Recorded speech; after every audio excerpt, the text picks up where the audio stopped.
The Quran says in Surah Fussilat, chapter 41, verse 53, "We will show them our signs in the horizons and within themselves until it becomes clear to them that it is the truth."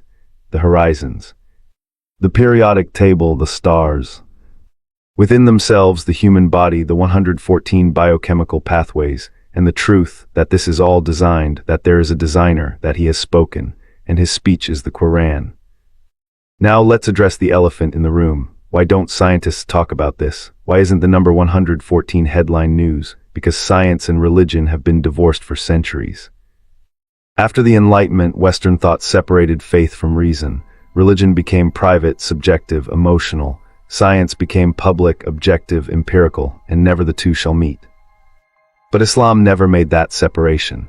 The first word revealed in the Quran is Iqra, read. Read what? Everything. Read the Quran, read creation, read history, read your own soul. Knowledge is one. Truth is one. The fracture between faith and reason is a human invention, not a divine decree. And now, in the 21st century, the fracture is healing. Muslim scientists, Christian scientists, even agnostic scientists are finding that the deeper they go into physics, biology, cosmology, the more they encounter the mysterious, the fine-tuned, the seemingly intentional. The universe looks designed because it is designed. The number 114 is one clue among thousands, but it's a powerful clue because it's exact, undeniable, and multi-layered. It's not hidden in obscure calculations. It's right there. 114 chapters in the Quran, 114 functional elements in chemistry, 114 pathways in human biology, 3 realms, 1 number, 1 designer. Let's talk about the implications for your life personally. If the Quran is the operating manual, what happens when you follow it versus when you ignore it? When you pray 5 times a day, you're syncing your rhythm with divine order. When you fast, you're resetting your biological chemistry. When you give charity, you're balancing the economic elements of society. When you read the Quran, you're downloading the source code into your consciousness. And when you ignore it, you malfunction. Societies collapse into chaos. Individuals drown in nihilism. The operating system crashes because you're not following the manual. Prophet Muhammad, peace be upon him, said, "I have left among you 2 things. You will never go astray as long as you hold fast to them. The book of Allah and my sunnah." The book of Allah. 114 chapters is the map. His sunnah, his example, is the journey. Together, they guide you through a universe that's both beautiful and terrifying, ordered and chaotic, material and spiritual. Here's the revelation that should awaken you. You are not an accident. Your existence is not meaningless. You are a deliberate creation, made of 114 elements, given a 114 chapter manual, placed in a universe that runs on laws and granted free will to choose. Choose to read the manual. Choose to follow the designer, choose to see the signs, and when you do, everything changes. The periodic table becomes a prayer, chemistry becomes theology, your heartbeat becomes worship. Because you see that it's all connected, the atom and the verse, the star and the soul, the number 114 glowing like a thread of gold, stitching together the fabric of reality. This is the mercy of Allah. He didn't leave you lost. He gave you signs everywhere, in the sky, in your cells, in the book, and all the signs point to Him, the one, the designer. The author of both books, the Quran and the Cosmos. So the next time you see the periodic table, remember 114 functional elements. The next time you open the Quran, remember 114 chapters.